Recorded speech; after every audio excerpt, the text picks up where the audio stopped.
दोस्तों, मेरा नाम नेहा है। जब मैं 25 साल की थी तब मेरे लिए एक रिश्ता आया था। वह अजय नाम के एक युवक का था। मैं एक छोटे गांव से थी, लेकिन वह तालुका के कस्बे में रहता था।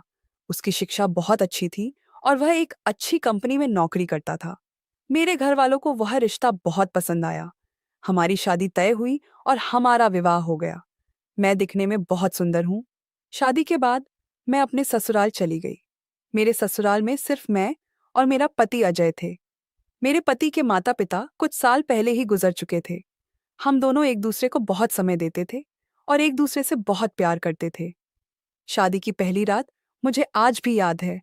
मैं दूध का गिलास लेकर अपने कमरे में गई। मैंने गिलास टेबल पर रखा और बिस्तर पर जाकर बैठ गई। कुछ देर बाद अजय अंदर आया। हमारी ज्यादा जान पहचान ना होने के कारण वह थोड़ा संकोच कर रहा था। उसने गिलास उठाया और कुछ ही सेकंड में उसे खत्म कर दिया। वह मेरे पास आकर बैठ गया। मैंने चेहरे पर पल्लू डाला हुआ था, इसलिए मेरा चेहरा नहीं दिख रहा था। मैं थोड़ा डर रही थी।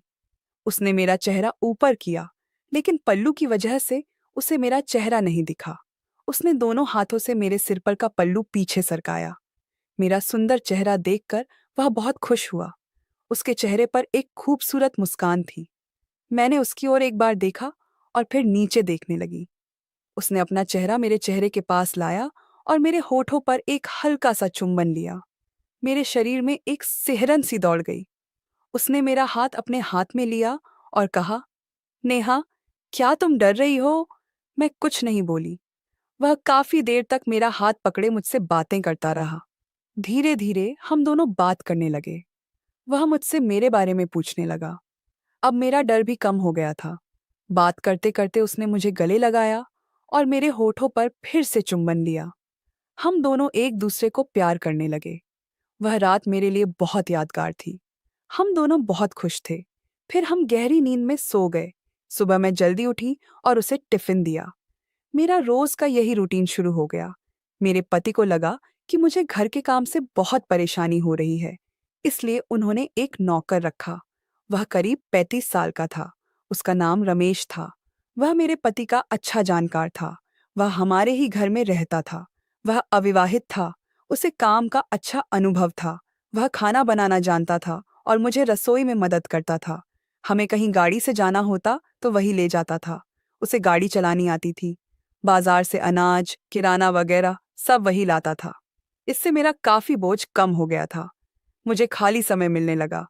हमारा घर भी बड़ा था। हॉल में बड़ा टीवी था, सोफा सेट था। घर हर चीज से सजा हुआ था। मेरे पति को अच्छी तनख्वाह मिलती थी, इसलिए पैसे की कोई कमी नहीं थी। हर तरफ खुशी थी। कुछ महीनों बाद मैं गर्भवती हो गई। गर्भवती होने से मैं, मेरा पति और मेरा पूरा परिवार बहुत खुश था। लेकिन नियति को यह खुशी मंजूर नहीं थी। नियति के मन में कुछ और ही था। एक दिन मैं, मेरे पति और ड्राइवर घूमने गए थे। हम बहुत दूर तक घूमे और रात को लौट रहे थे। लौटते वक्त अचानक पीछे से एक ट्रक ने हमारी गाड़ी को जोरदार टक्कर मार दी। हमारी गाड़ी नीचे गिर गई और मेरे पति को बहुत चोट लगी। मेरे पैर में फ्रैक्चर हो गया। रमेश को कुछ नहीं हुआ था। उस अंधेरी रात में उसने एम्बुलेंस को फोन किया और मुझे और मेरे पति को तुरंत अस्पताल ले गया। मेरे पति को बहुत चोटें आई थीं, जिसके कारण उनकी मृत्यु हो गई। मैं बहुत रोई। मेरे इतना प्यार करने वाला पति मुझे अकेला छोड़कर चला गया था। वह दुख मुझसे सहन नहीं हो रहा था। मुझे मेरे ससुराल ले जाया गया। मेरे माता पिता मुझे गांव चलने को कह रहे थे, लेकिन मैं नहीं गई।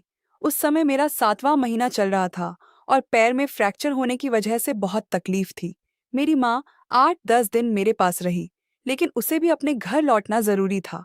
माँ रह रही थी, लेकिन मैंने ही उसे कहा, माँ तुम जाओ, मैं देखती हूँ कि क्या करना है। और माँ चली गई। रमेश मेरी सारी देखभाल करता था। वह खाना बनाता, मुझे पानी लाकर देता, नहाने के लिए पानी देता। धीरे धीरे वह मुझे मेरे हाथ पकड़कर चलाता था। वह मेरा बहुत ख्याल रखता था। मेरा सिर्फ उसी का सहारा था। वह इतना ईमानदार था कि उसने कभी मेरे साथ बुरा बर्ताव नहीं किया। मेरे घर में पैसे की कोई कमी नहीं थी। वह गाड़ी से मुझे अस्पताल भी ले जाता था। धीरे धीरे मेरा पैर ठीक हो गया। मैं चलने लगी। लेकिन इधर मेरी डिलीवरी की तारीख नजदीक आ रही थी। पैर ठीक होने में 2 महीने लगे। 9 महीने पूरे हुए। मैंने माँ को फोन करके बुलाया। एक रात मेरे पेट में दर्द शुरू हुआ। हमारा नौकर नींद से उठकर तुरंत आया। उसने मुझे गाड़ी में बिठाया और अस्पताल ले गया। मेरे साथ मेरी माँ और ड्राइवर दोनों थे। मेरी डिलीवरी हुई और मैंने एक सुंदर बच्ची को जन्म दिया। वह दिखने में बहुत प्यारी थी। मेरी माँ मुझे फिर से मायके चलने को कह रही थी, लेकिन मेरे घर का माहौल ठीक नहीं था। मेरा भाई मम्मी पापा पर चिल्लाता था और कहता था कि आप लोग मेरे पैसों पर ऐश कर रहे हो। इसलिए मैंने सोचा कि अगर मैं घर जाऊंगी तो मुझे भी भाई की बातें सुननी पड़ेंगी और मम्मी पापा को भी परेशानी होगी। इसलिए मैंने माँ से कहा, माँ मैं यहाँ ठीक हूँ, तुम 1 महीना मेरे पास रहो। माँ मेरे पास रही। वो बच्ची की बहुत देखभाल करती थी, मुझे सब कुछ सिखाती थी। 1 महीने बाद माँ फिर गांव चली गई। अब मैं, मेरा नौकर रमेश और मेरी छोटी बच्ची, हम तीनों ही थे। रमेश हमारी बहुत देखभाल करता था। धीरे धीरे मेरी बेटी बड़ी होने लगी। वह अब रेंगने लगी थी। हमारा नौकर मेरी बेटी की बहुत देखभाल करता था। एक पिता की तरह वह उसे बहुत प्यार करता था। उसने मेरे मुश्किल समय में बहुत मदद की थी। मुझे समझ नहीं आ रहा था कि मैं उसका आभार कैसे व्यक्त करूं। एक दिन हम सब टीवी देख रहे थे। नौकर भी वहीं बैठा था। मैंने उससे कहा, रमेश तेरी उम्र 35 साल हो गई है, फिर तूने अब तक शादी क्यों नहीं की? रमेश चुप हो गया। वह कुछ नहीं बोला। मैंने फिर से पूछा, रमेश मैं क्या कह रही हूँ? तब रमेश बोला, मालकिन क्या बताऊं आपको, मेरे घर की स्थिति बहुत खराब है। मेरे माता पिता नहीं हैं, रिश्तेदार हैं, लेकिन कोई मेरी परवाह नहीं करता। मेरे पास जमीन नहीं है, सिर्फ एक छोटा सा घर है। उस आधार पर कौन अपनी बेटी देगा? मैंने बहुत सी लड़कियां देखी, लेकिन उन्हें अच्छी नौकरी वाला और जमीन वाला लड़का चाहिए। यह सुनकर मुझे बहुत बुरा लगा। उसकी इतनी उम्र हो गई थी, उसे कितनी तकलीफें सहनी पड़ रही थीं। मेरा तो विवाह हो गया था, मुझे सारे सुख मिले थे, लेकिन उसे क्या महसूस होता होगा? इतने सालों से वह अविवाहित था। एक बार मैं नहाने बाथरूम गई थी। नहाकर मैं तौलिया लपेट कर बाहर आ रही थी। तभी हमारा नौकर रमेश, जो टेरेस पर रहता था, सीढ़ियां उतरकर नीचे आ रहा था। मैं हॉल से अपने कमरे में कपड़े बदलने जा रही थी। अचानक हमारी नजरें मिली। उसने मुझे तौलिया लपेटे हुए देखा और मेरी ओर देखता ही रहा। मैं बहुत शर्मा, सिर नीचे किया और जल्दी से अपने कमरे में चली गई। पहली बार उसने मुझे ऐसी हालत में देखा था। मैं फ्रेश हुई, कपड़े पहने। 10 बजे मैं टेबल पर खाना खाने बैठी, क्योंकि उस समय घर में सिर्फ हम दोनों थे। हम दोनों खाना खा रहे थे। वह मुझे देखता और नजर चुराता। हम आमने सामने बैठे थे। वह अपने पैर से मेरे पैर को छूता। मुझे लग रहा था कि उसमें कुछ बदलाव आया है। उसे क्या हुआ था यह मुझे नहीं पता था, लेकिन वह बार बार मुझे देखने की कोशिश करता था। ऐसे ही 2-4 दिन बीते। एक दिन मैं अपने कमरे में तैयार हो रही थी। तभी मुझे लगा कि कोई खिड़की से मुझे देख रहा है।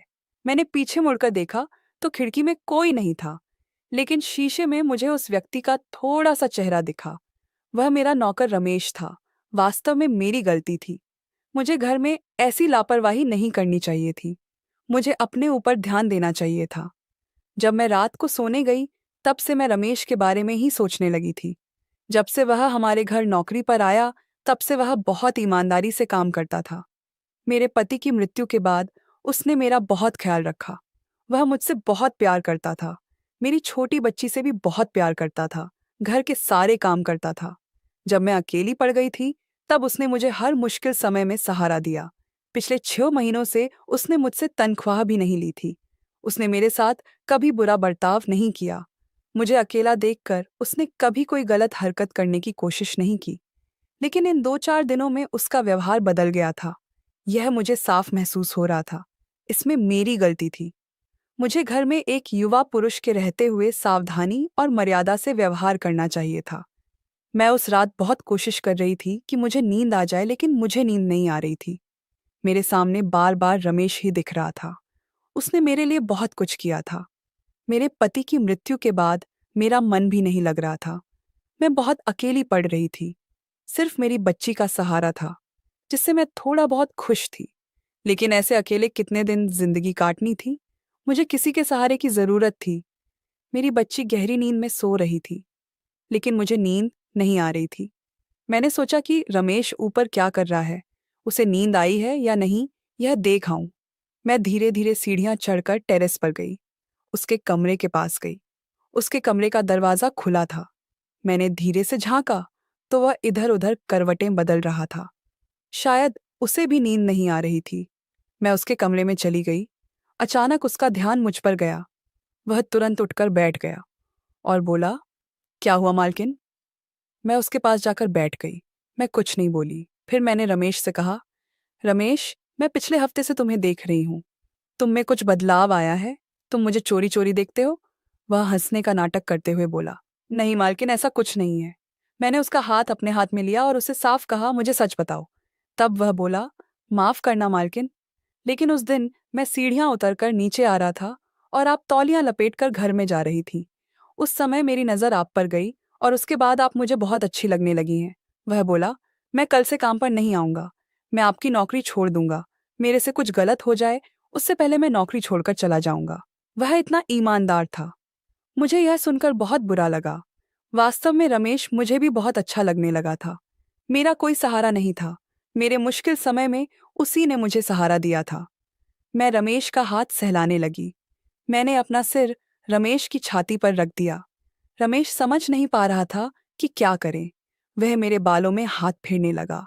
फिर उसने मुझे थोड़ा हटाया, मेरा सुंदर चेहरा अपने दोनों हाथों की हथेलियों में लिया और अपने होठ मेरे होठों पर रखकर मेरा चुंबन लेने लगा। मुझे बहुत अच्छा लग रहा था। मैंने उसे जोर से गले लगाया और हम दोनों एक दूसरे से प्यार करने लगे। बहुत दिनों बाद मुझे खुशी मिली थी। रमेश भी बहुत खुश था। मैं कुछ देर बाद नीचे चली गई। मेरी बच्ची सो रही थी। मुझे बहुत संतुष्टि महसूस हो रही थी। कुछ ही मिनटों में मुझे नींद आ गई। अगली सुबह मैं उठी। मुझे रात का वाकया बहुत याद आ रहा था। मुझे लगा कि कहीं यह सपना तो नहीं था। रमेश सुबह नीचे आया। वह अब मुझसे बहुत प्यार से बात करने लगा था। मेरी बेटी बड़ी हो रही थी। जब वह और बड़ी होगी तो वह मुझसे कुछ सवाल पूछेगी। उन सवालों का मैं क्या जवाब दूंगी, यह मुझे समझ नहीं आ रहा था। लेकिन अब मुझे रमेश बहुत अच्छा लगने लगा था। अब बार बार मैं और रमेश मिलते थे, एक दूसरे से प्यार करते थे। लेकिन यह सब कब तक चलेगा? लोग क्या कहेंगे? मैंने एक दिन तय किया कि बात करनी ही होगी। बच्ची के सोने के बाद मैं ऊपर टेरेस पर गई। रमेश जाग रहा था। मुझे देखकर वह मुस्कुराया। मैं उसके सामने जाकर बैठ गई। उसने मेरा हाथ अपने हाथ में लिया। मैंने अपना सिर उसकी गोद में रखा और कहा, रमेश, हम जो कर रहे हैं क्या यह सही है? इस पर रमेश चुप हो गया। मैंने कहा, रमेश, अगर तुम्हें कोई आपत्ति ना हो तो हम शादी कर लें। हम अपना घर बसाए। तुम मेरा बहुत ख्याल रखते हो। मुझे तुम बहुत अच्छे लगते हो। लेकिन तुम्हें मेरी बेटी को स्वीकार करना होगा। वो बहुत खुश हो गया। उसकी खुशी का ठिकाना नहीं था। मैं भी बहुत खुश थी। उसने मुझे हाँ कहा। हमने एक दूसरे को जोर से गले लगाया और एक दूसरे से प्यार करने लगे। कुछ दिनों बाद हमने कोर्ट मैरिज कर ली। उसने मेरी बेटी को स्वीकार कर लिया था। अब मेरी बेटी धीरे धीरे बड़ी हो रही है। मैंने उसे एक अच्छे स्कूल में डाला है। हमारी थोड़ी सी जमीन है। हम गांव जाकर खेती करते हैं। मेरे पति ने कुछ पैसे कमा कर रखे थे, इसलिए स्थिति ठीक ठाक है। खेती से अच्छी आय होती है और उसी से हम सब कुछ चलाते हैं। हम अब बहुत खुश हैं। रमेश मुझे बहुत सुख देता है। मैं भी रमेश से बहुत प्यार करती हूँ। उसने मेरे मुश्किल समय में मेरा बहुत साथ दिया। अब धीरे धीरे हमारा रिश्ता और मजबूत हो रहा है। मेरी बेटी रमेश को पापा कहकर बुलाती है। उसने उसे पूरी तरह स्वीकार कर लिया है। वह भी मेरी बेटी से मेरी तरह ही प्यार करता है। कभी कभी जिंदगी में अचानक कोई ऐसा इंसान मिलता है जो खून का रिश्ता ना होते हुए भी मन से अपना हो जाता है। प्यार, अपनापन और रिश्ता जन्म से नहीं बल्कि देखभाल और विश्वास से बनता है। समाज क्या कहेगा, इससे ज्यादा जरूरी है मन की शांति और जिंदगी को सहारा देने वाला साथी। जो मिलता है वही सच्चा हमसफर होता है। इसलिए प्यार और इंसानियत की कीमत समझो, क्योंकि यही जिंदगी बदल देता है। तो दोस्तों, आपको ये कहानी कैसी लगी कमेंट करके ज़रूर बताएं। और अगर आप हमारे चैनल पर नए हैं तो हमारे चैनल को लाइक, शेयर और सब्सक्राइब करना ना भूलें। धन्यवाद।